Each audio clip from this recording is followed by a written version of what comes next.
Vamos falar de saúde?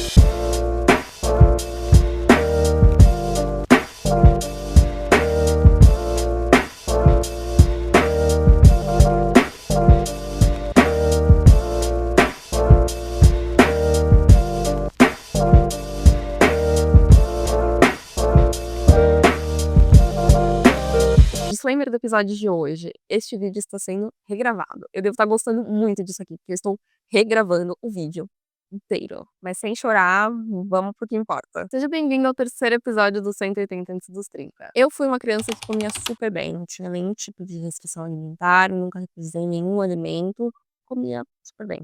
Já na adolescência começaram as frescuras, né? Eu gostava de comer feijão, na verdade, qualquer leguminosa, ervilha, eu tenho pavor até hoje. Gostava de peixe, de maçã, mandioca. E maçã e mandioca são 2 alimentos que eu aprecio muito o sabor, mas a textura não desce. E essas frescuras acabaram se estendendo até a vida adulta. E entre esses 2 períodos, da adolescência e da fase adulta, a gente tem 2 coisas em comum.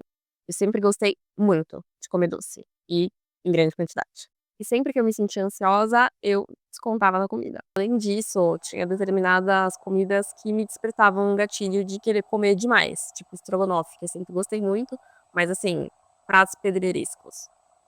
Mesmo com tudo isso, eu nunca fui considerada uma pessoa gorda, principalmente no começo da minha fase adulta ali, entre 2017 e 2018, estava numa fase pós-TCC bem magrinha, ainda estava ali nos meus 20 e pouquinhos. Mas daquela época pra cá, principalmente depois que eu comecei a namorar com o meu atual marido, sabem como é, né, relacionamento, a gente sai bastante pra comer, fica em casa assistindo série, comendo besteira e vai que vai, né.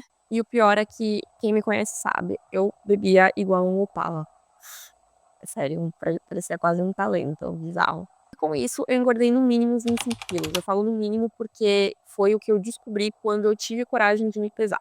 Graças a Deus, e de acordo com os meus exames, isso nunca foi uma questão grave de saúde. Não desenvolvi colesterol alto, diabetes, nem nada do tipo. Mas assim, minha autoestima, não tinha autoestima. Eu lembro claramente de uma situação de eu ir pro banheiro, olhar no espelho e começar a chorar descontroladamente, porque eu não me reconhecia mais no espelho. E isso coincidiu exatamente com uma época em que eu estava numa fase um pouco difícil, que ao mesmo tempo que era pra ser uma fase muito feliz da minha vida, que era quando a gente comprou a nossa casa, quando a gente começou a fazer planos um pouco mais palpáveis para o futuro. Eu estava assim, acabada por dentro, por questões de pandemia, questões profissionais, o fato de eu me cobrar 100% em 100% das coisas que eu faço. Aí eu fui muito injusta comigo e desabei. O tempo foi passando e eu encontrei na atividade física um porto seguro. Eu faço musculação há bastante tempo, mas nunca com disciplina por um longo período de tempo. Quando foi no fim de 2023, o meu marido, por indicação médica, precisava ser mais ativo em uma atividade física e ele escolheu a corrida. E sempre foi algo que ele curtiu bastante. E ele me perguntou se eu estava afim, se eu topava ir com ele. Gente, assim, eu nunca soube correr. Parecia um pinguim desengonçado. O mais próximo que eu cheguei de praticar corrida foi durante a pandemia e a rua estava super vazia. Eu ia com a minha tia pra um parque que tem aqui perto de casa. E a gente fazia caminhadas de 6 a 10 quilômetros, era incrível, me sentia super bem. Me sentia super disposta antes de começar a trabalhar. E, inclusive, foi algo muito bom pra mim, porque, ao contrário do que aconteceu com a maioria das pessoas na pandemia, eu acabei emagrecendo. Aí, quando foi no começo de 2024, nós começamos a correr. Lembro que a primeira corrida que a gente fez foi muito simbólica pra gente, porque foi com um primo nosso, Rafael, e nós corremos 5 quilômetros no Bosque Maia. Fizemos em 52 minutos. E esse número ficou muito marcado na minha cabeça, porque ele acabou virando um número pra comparação, pra eu entender a minha evolução ao longo do tempo no esporte. Eu fiquei simplesmente apaixonada pela endorfina que a corrida proporciona, e é algo muito diferente de todos os esportes que eu já pratiquei, a musculação e agora a natação também. Cada um tem as suas delícias ali depois que você termina o treino, mas a corrida é uma endorfina muito forte, muito instantânea. Eu que sempre me cobrei muito em todas as áreas da minha vida, acabei precisando desenvolver ali uma resiliência, porque era eu contra eu mesma, eu tentando melhorar alguns segundinhos de pace a cada treino que eu fazia. E aí, por isso, eu decidi começar a passar por um acompanhamento nutricional, porque eu sabia que esse hábito da corrida seria algo que se retroalimentaria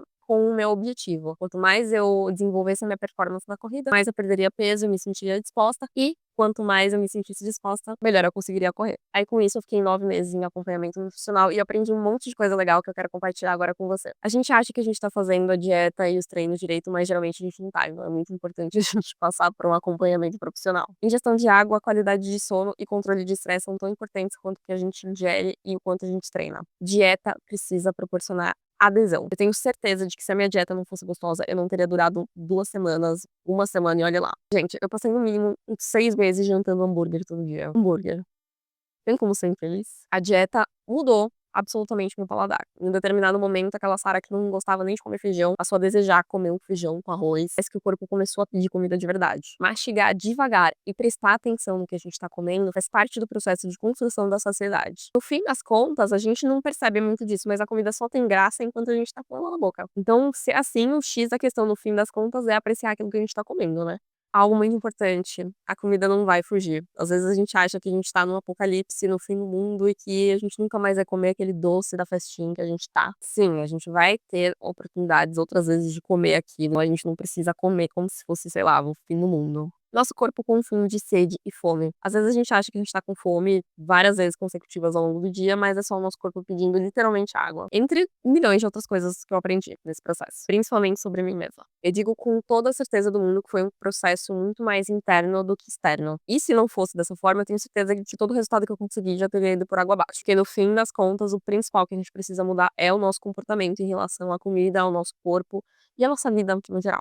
Esse meu comportamento mudou, assim, de uma forma bizarra, deu um giro de 180 graus, eu digo com toda a certeza do mundo. Eu diminuí muito aquela questão do álcool que eu bebia. Eu amava tomar cerveja, e não que eu não goste mais, mas a cerveja em si sempre me deu uma sensação de estufamento muito intenso. E o pior, eu sempre bebia em excesso, principalmente pelo fato de que minha tolerância ao álcool sempre foi um pouco alta. Porque a gente sabe que tem aqueles momentos, né, em que a gente toma uma garrafa inteira de vinho, mas o ponto é, isso é a exceção, não mais a regra. Eu amo sair, sei lá, ir pra uma festa, pra alguma comemoração, alguma confraternização entre amigos e tomar só uma coquinha zero, eu acho o máximo. A minha relação com a comida melhorou muito, eu passei a me dedicar bastante nos esportes que eu pratico, a corrida, a musculação, que eu sei que eu preciso retomar o ritmo, e como eu comentei nos vídeos anteriores, agora eu comecei a fazer natação também, então se um dia eu perder a vergonha, até compartilho alguns fakezinhos dos momentos de aula, porque é algo que realmente tá me fazendo muito bem. Também voltei a fazer aula de fit dance, que sempre foi algo que eu gostei muito. E eu tô doida pra ir fazer uma aula de Velocity, porque todo mundo que faz, é tipo uma seita, né? Todo mundo que faz, ama e fica obcecado e quer que todo mundo vá, eu acho o máximo. Eu quero muito experimentar. E é por todo esse contexto que eu te expliquei, mais aquele medo bizarro que eu tenho de envelhecer e perder a minha disposição, que hoje em dia eu gosto tanto de falar sobre dieta, sobre esporte. Sempre compartilho bastante disso lá no meu Instagram. Então acabou virando parte da minha rotina, parte do meu lifestyle mesmo. E eu amo isso. Se você se identificou com isso, tá num processo semelhante ao meu, conta pra mim aqui nos comentários que eu vou amar saber. Até o próximo episódio.